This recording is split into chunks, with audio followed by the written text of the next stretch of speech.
নমস্কার সকলকে আরও একবার স্বাগত জানাই বৈদিক কথার নতুন একটি এপিসোডে।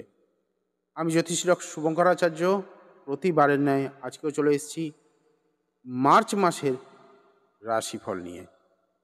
মার্চ মাসের রাশিফল অর্থাৎ মার্চ মাস আপনার কেমন যাবে, কোন কোন বিষয় আপনি লক্ষ্য রাখবেন, কোন কোন বিষয় আপনি ফলো করবেন, কোন কোন বিষয় থেকে সাবধান থাকবেন, সেই বিষয়গুলো আপনাদেরকে অবগত করি প্রতি মাসে প্রত্যেকটি রাশির জন্য আলাদা আলাদা ভিডিও নিয়ে। বিগত ভিডিওতে আমরা আলোচনা করেছি মেষ রাশির রাশিফল। আজকে যে আলোচনাটা করব সেটা অবশ্যই বৃষ রাশির জাতকদের জন্য।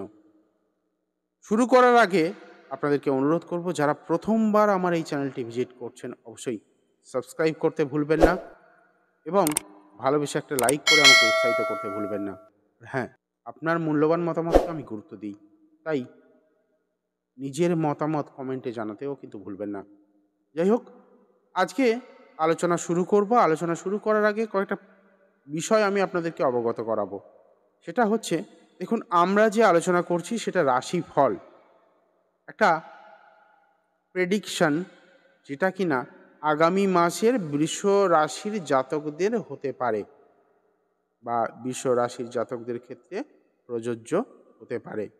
এর অর্থ এই নয় যে আপনার ব্যক্তিগত জন্মকুণ্ডলীর কোনো ভূমিকা থাকবে না। আপনার ব্যক্তিগত জন্মকুণ্ডলী কিন্তু শেষ কথা বলবে। তবে হ্যাঁ, ট্রানজিট বা গোচরে যে ফলদান করে প্ল্যানেটরা, সেই প্ল্যানেটের যে ফলদান, সেই ফলদানগুলোই আমরা বর্ণনা করে থাকি। এবার আপনার জন্মছকে যে দশা, অন্তর্দশা বা প্রত্যন্তর দশা গ্রহদের চলছে, তেমনভাবেই আপনি ফল পাবেন। শুভ গ্রহের দশাতে শুভ ফল বৃদ্ধি করবে। তো আগামী মাসে বৃষ রাশি বা বৃষ লগ্নের যারা জাতক রয়েছেন তাদের জন্য বলবো, আপনাদের জন্য এবার কিন্তু সুসময় আসছে। এই মাসটা যথেষ্ট ভালো যেতে চলেছে আপনার জন্য। বুঝতে পারছি লাস্ট 2 মাস আপনার জন্য একটুখানি ট্রাবল গেছে, একটু সমস্যার মধ্যে দিয়ে আপনাকে যেতে হয়েছে। কিছু না কিছুভাবে 4 তারিখ পর্যন্ত আপনাকে একটুখানি ব্যালেন্স করে চলতে হবে। 4 তারিখের পরে থেকে কিন্তু সময় পরিবর্তন হতে চলেছে। বৃষরাশির জাতক যারা, তাদের জীবন থেকে দুর্ভাগ্য বেশ কিছু দিনের জন্য দূরে যাবে, কারণ 4 তারিখের পরে থেকে আপনার সুসময় শুরু হচ্ছে। দশম ভাব ও একাদশ ভাবে রবি ট্রানজিট করাকালীন আপনাকে যেমন কর্মক্ষেত্রে উন্নতি দেবে, বেকারদের কর্মদান করবে, যারা জব প্রমোশনের জন্য চেষ্টা করছেন, বহুদিন থেকে প্রমোশন হচ্ছে না, এবার কিন্তু প্রমোশনের একটা সুবর্ণ সুযোগ আপনার হাতে আসবে। আপনার যে ড্রিম জব, আপনার যে একটা প্রফেশনের পিক আপনি খুঁজছিলেন, একটা প্রফেশনের বেটার টাইম আপনি খুঁজছিলেন, যারা ব্যবসা করছেন, নতুন কোনো ইনভেস্টমেন্ট করবেন, নতুন কোনো ভেঞ্চার শুরু করবেন, আপনারা প্ল্যান করছিলেন, এই সময়টা আপনার জন্য একদম উপযুক্ত সময় হবে। সমস্ত প্ল্যানেটারি কম্বিনেশন কিন্তু আপনার সহযোগিতা করবে। এই গোচর চলাকালে অর্থাৎ মার্চ মাসে কিন্তু আপনার মাল্টিপল সোর্স অফ ইনকাম থাকবে। একাধিক সোর্স অফ ইনকাম আসবে আপনার হাতে, একাধিক অর্থ ইনকাম করতে পারবেন। ব্যবসা বাণিজ্যে আপনার নতুন করে দিশা খুলবে। যারা ব্যবসা করছেন, ইনভেস্টমেন্টেও কিন্তু মুনাফা আসবে। এবার হ্যাঁ, ইনভেস্টমেন্ট করার আগে অবশ্যই ভালোভাবে একটুখানি আপনাকে পড়াশোনা করতে হবে, এক্সপার্টদের মতামত নিয়ে তবে ইনভেস্ট করতে হবে।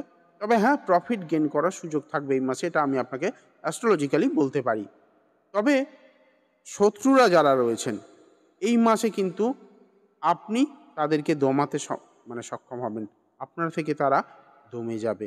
মামলা মকদ্দমা বা এই ধরনের যা কিছু ক্ষেত্র রয়েছে, আপনি কিন্তু বিজয় লাভ করবেন বা আপনার পরে কিন্তু রেজাল্ট ঘুরবে।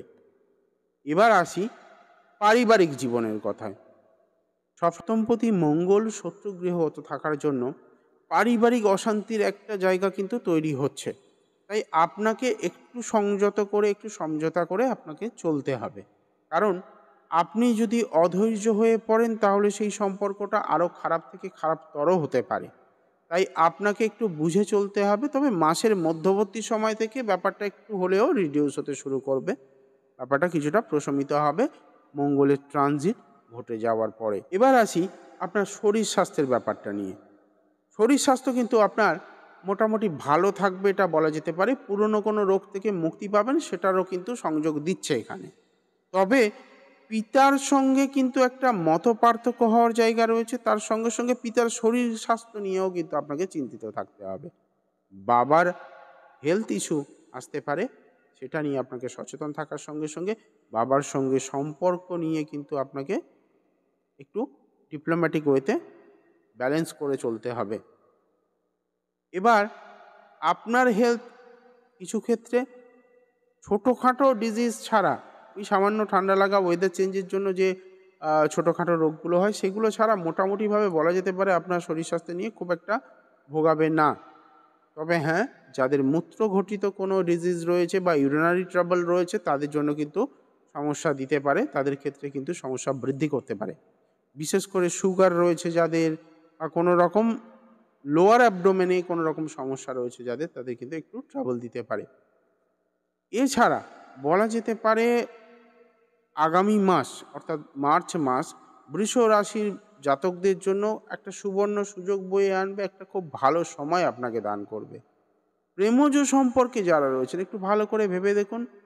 প্রেমজ সম্পর্কে দীর্ঘদিন ধরে একটা টানাপোড়েন চলতে থাকছে, দীর্ঘদিন ধরে একটা ক্রাইসিস, একটা টানাপোড়েন, একটা আন্ডারস্ট্যান্ডিং প্রবলেম, সেটা কিন্তু ঠিক 15 তারিখের পরে থেকে আস্তে আস্তে আস্তে আস্তে ইমপ্রুভ করতে শুরু করবে, জায়গাটা একটা স্থিতিশীল জায়গায় চলে আসবে। নতুন করে প্রেমজ সম্পর্কে যারা ইনভলভ হচ্ছেন তাদের ক্ষেত্রে কিন্তু যথেষ্ট শুভ সময় বা শুভ দিক সূচনা করতে চলেছে 15 মার্চের পরে থেকে।